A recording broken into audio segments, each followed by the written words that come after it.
Ağa, yenge, kim var үйде? Жеңше, қалайсыңдар? Жақсы. Ағаң қайда, ағам жоқ па не? Ағаң жұмыста, інісі сияқты безденек емес. Неше тамақ істеп қойдыңдар ма? Тамақ істеген жоқпын әлі. Сонда өзім жұмыртқа қуырып жей саламын, жарай ма? Шай ішіп болған соң ыдыстарыңды жуып қоя сал, иә?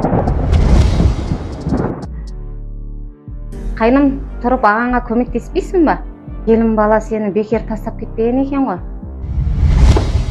Неше мынауың артық енді. Сен маған дауыс көтеріп тұрсың ба? Ағаңа айтам қазір. Отағасы, ана ініңіз осы жерде жүре бере ма? Қашан кетеді? Аға, менің де отбасы бұзылған сияқты, сіздердің де отбасыларың бұзылмасын. Одан да не кетейін? Иә, кету керек.